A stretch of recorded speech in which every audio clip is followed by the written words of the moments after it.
Spiritual gifts. The plan of salvation, part 2. Then joy, inexpressible joy, filled heaven, and the heavenly host sang a song of praise and adoration. They touched their harps and sung a note higher than they had done before, for the great mercy and condescension of God in yielding up his dearly beloved to die for a race of rebels. Praise and adoration were poured forth for the self-denial and sacrifice of Jesus, that he would consent to leave the bosom of his Father and choose a life of suffering and anguish, and die an ignominious death to give life to others. Said the angel, "Think ye that the Father yielded up his dearly beloved Son without a struggle? No, no, it was even a struggle with the God of heaven, whether to let guilty man perish, or to give his beloved Son to die for them." Angels were so interested for man's salvation that there could be found among them those who would yield their glory and give their life for perishing man. But said my accompanying angel, that would avail nothing. The transgression was so great that an angel's life would not pay the debt. Nothing but the death and intercessions of his Son would pay the debt and save lost man from hopeless sorrow and misery. But the work of the angels was assigned them to ascend and descend with strengthening balm from glory to soothe the Son of God in his sufferings, and administer unto him.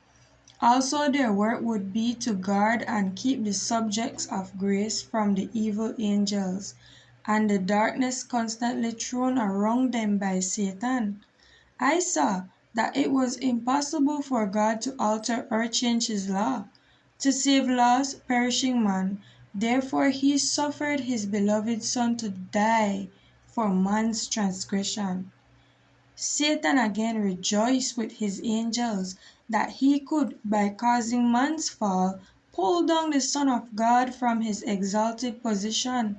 He told his angels that when Jesus should take fallen man's nature, he could overpower him and hinder the accomplishment of the plan of salvation. I was then shown Satan as he was, a happy, exalted angel. Then I was shown him as he now is. He still bears a kingly form. His features are still noble, for he is an angel fallen. But the expression of his countenance is full of anxiety, care, unhappiness, malice, hate, mischief, deceit, and every evil. That brow which was once so noble, I particularly noticed. His forehead commenced from his eyes to recede backward. I saw that he had demeaned himself so long that every good quality was debased and every evil trait was developed. His eyes were cunning, sly, and showed great penetration. His frame was large, but the flesh hung loosely about his hands and face. As I beheld him, his chin was resting upon his left hand. He appeared to be in deep thought. A smile was upon his countenance, which made me tremble. It was so full of evil and satanic slyness. This smile is the one he wears just before he makes sure of his victim, and as he fastens the victim in his snare, this smile grows horrible.